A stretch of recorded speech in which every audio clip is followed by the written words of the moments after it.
যুবক, তোমার গান না শুনলে ঘুম আসে না। কাকা, আপনার গান না শুনলে অটো চলে না।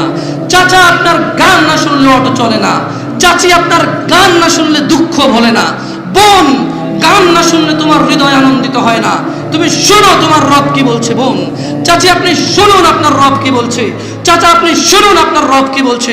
যুবক, তুমি শোনো তোমার স্রষ্টা, যার কাছে তোমার নিঃশ্বাস, যিনি চাইলে তোমাকে দগ্ধ করে দিতে পারে জ্বলন্ত আগুনে, যিনি চাইলে তোমাকে দান করতে পারে বাগ বাগিচা নহর, যা তোমার পায়ের নিচে বইবে। এত মহান রব তোমাকে বলছে ইন্নাল মুমিনুন, নিশ্চয় যারা ঈমানদার, নিশ্চয় যারা মুসলিম, ঈমান এনেছে, মুমিন, আল্লাযীনা ইযা যুকিরাল্লাহু ওয়াজিলাত কুলুবুহুম, যখন তাদের সামনে আল্লাহর স্মরণ করা হয় তাদের হৃদয় শান্ত হয়ে যায়। ওয়া ইযা তুলিয়াত আলাইহিম আয়াতুহু যাদাতুহুম ঈমানা, আর যখন তাদেরকে আল্লাহর দিকে ডাকা হয় কোরআনুল কারীমের আয়াত দিয়ে, যাদাতুহুম ঈমানা, তখন তাদের ঈমান বৃদ্ধি হয়ে যায়। ওয়া আলা রাব্বিহিম ইয়াতাওয়াক্কালুন, তাদের প্রতিপালকের প্রতি তাদের আরো ভরসা বেড়ে যায়। হে যুবক, মুনাফিকের ফাঁদে পা দিও না। তারা চায় তোমরা নেশায় মত্ত হয়ে তোমরা তোমাদের জীবনটাকে জাহান্নামে উজাড় করে দিতে। তারা চায় তোমরা শয়তানের ফাঁদে পা দিয়ে তোমরা আল্লাহ দ্রোহিতা এবং রাসূল দ্রোহিতায় মেতে উঠতে তারা চায়। অথচ আল্লাহ তাআলা তোমাদের সফলতার দিকে ডাকে, অথচ আল্লাহ তাআলা তোমাদের সফলতার দিকে ডাকে। হে মানুষ, মুনাফিকের ফাঁদে পা দিও না।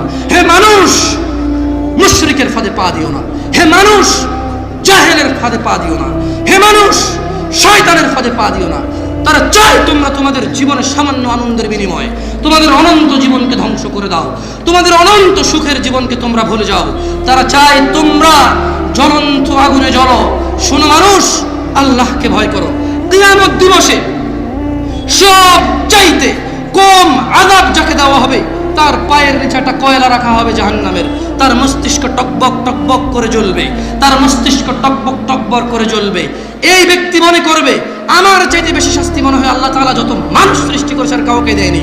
অথচ আল্লাহ সুবহানাহু ওয়া তাআলা, রাসূল সাল্লাল্লাহু আলাইহি সাল্লাম বলেছেন এর চাইতে নিম্নমানের শাস্তি আর কাউকে দেওয়া হবে না, যার পায়ের নিচে শুধু একটা কয়লা রাখা হবে, তার মস্তিষ্ক টকবক টকবক করে জ্বলবে।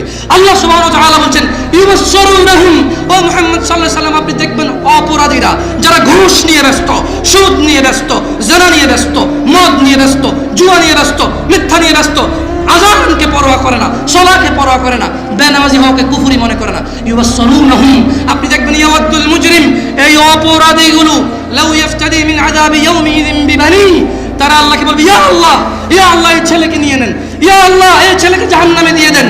আমার মুক্তিপণ হিসেবে আমি ছেলেকে দিয়ে দিলাম, আমাকে আজকে আপনি জাহান্নামের আগুন থেকে বাঁচিয়ে দেন। ওয়া সাহিবাতিহি ওয়া আখি, অপরাধী অপরাধ করে মৃত্যুবরণ করিও না মুসলিম। এজন্য আমি বক্তব্যের শুরুতে বলেছিলাম ওয়ালা তামুতুন্না ইল্লা ওয়া আনতুম মুসলিমুন, মুসলমান হওয়া ছাড়া মরিও না। খবরদার, মুসলমান হওয়া ছাড়া মরিও না। মুসলমান হওয়া ছাড়া মরলে বড় বিপদ আছে। মুসলমান হওয়া ছাড়া মরলে বড় বিপদ আছে।